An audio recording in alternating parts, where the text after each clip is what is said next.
A brutal crime. It was probably next to Jeffrey Dahmer, one of the heinous crimes we had. That rocked Akron nearly 40 years ago. And started stabbing me in both eyes with the knife. But is the wrong guy sitting in prison? Did you rape Phyllis Cottle? What's in this box might hold that answer. After nearly 4 decades, one of Akron's most notorious criminal cases has been reopened. The rape of Phyllis Cottle, who was stabbed and blinded during an attack in 1984. The Summit County Prosecutor's Office confirms new DNA testing is being done on evidence, all while the man convicted has always said he didn't do it. Tara Morgan's teamed up with the Marshall Project Cleveland once again to break this story. Let's go deeper now into what the guy at the center of all this has to say. Right. He wants to clear his name. We went behind bars and sat down with Samuel Herring at the Richland Correctional Institution. He hasn't changed his stance in all this time and believes nearly 40 years later, he will be set free. Telltale signs of the passage of time. Samuel Herring watching his life wither away inside the walls he's confined to. At 67, the former boxer wears the face of a man of long ago. 39 years and 7 months. You keep track? Yes, I do. Herring is serving time for a brutal crime that shocked Northeast Ohio, the kidnapping, rape, and blinding of Phyllis Cottle. I just want everybody to know I wasn't the man. Akron, March 20, 1984. A man forced his way into Cottle's car after she left work. He drove her to a vacant house on Bellows Street in Akron. Her attacker bound Cottle with speaker wire, raped her at knife point, and brought her to 2 banks for money. He returned to the house with Cottle and raped her again before driving her across town. She was leaving her job. Samuel Herring kidnapped her. Cottle described the horror in our 2004 story. The next thing I knew, he grabbed the back of my head and started stabbing me in both eyes with the knife that he had in his hand, and that was the last thing I ever saw. The man doused Cottle in cleaning solution before setting her 74 Buick LeSabre on fire with Cottle tied up in the back seat. She escaped into the arms of passersby.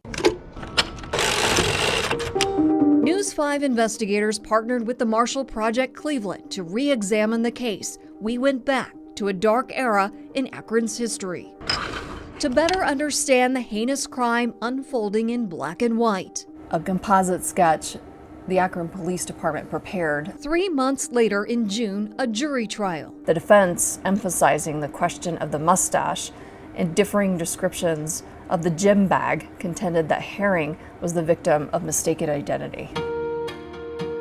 Herring took the stand. He says this is a case of just plain being wrong. But I looked at the jury's eyes, and all of them was crying. You know, I leaned on and told my lawyer, I said, this is over with, I'm done. A jury convicted Herring, sentenced to 290 years in prison. Did you rape Phyllis Cottle? No, I did not. I've never seen or heard or even been around this lady ever in my life. Do you remember what you were doing on March 20th, 1984? Where were you? I caught the bus downtown and I left from downtown, went to see my parole officer.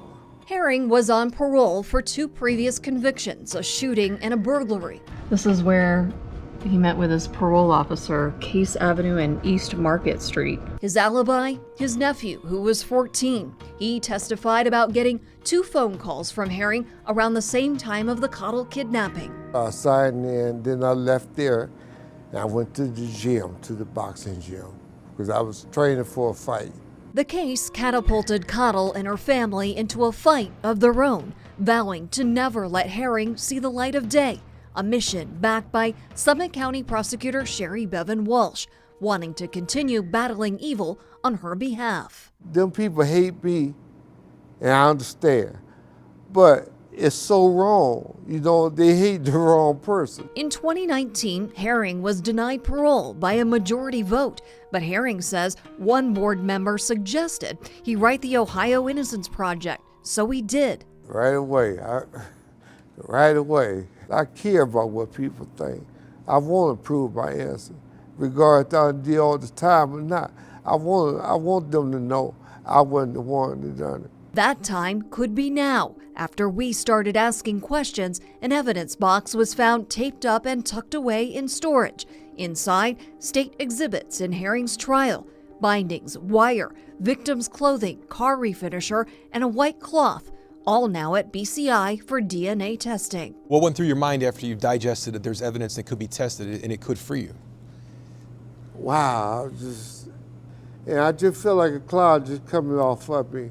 Back in 1984, the state crime lab tried to analyze the clothing, but the testing was deemed useless. Today's technology could bring different results. Do you believe that these tests will exonerate you? I know they will exonerate me.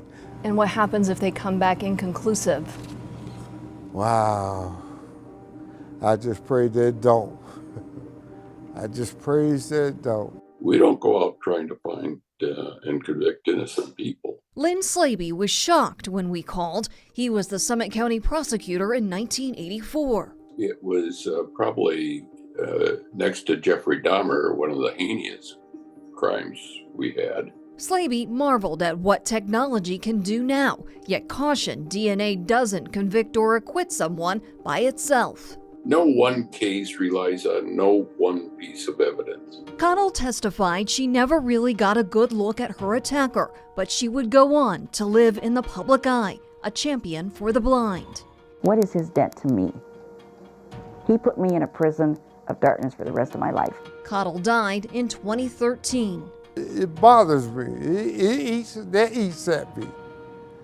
You know, that the woman passed, I never got a chance to prove my innocence, or to her or to her family. And that eats at me, you know? That really eats at me. That bothers me.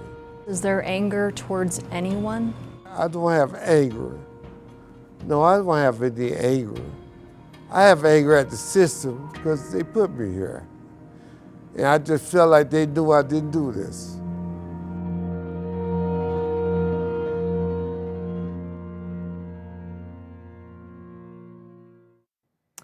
And through the Summit County Prosecutor's Office, the Cottle family declined interviews. In a statement, Prosecutor Walsh says their conviction review unit has been working with the Ohio Innocence Project, both agreeing to ongoing and additional DNA testing in this case. But nothing new right now from that side. Right. I did check in today with the prosecutor's office. They say the DNA testing is still going on. They haven't received any results. It's fascinating from start to finish. Yeah. The next step would be we just wait. We just wait and see what happens. Yeah. My goodness, it's a lot of work. Thank you for doing it. Yeah, My goodness, sure. we will stay tuned.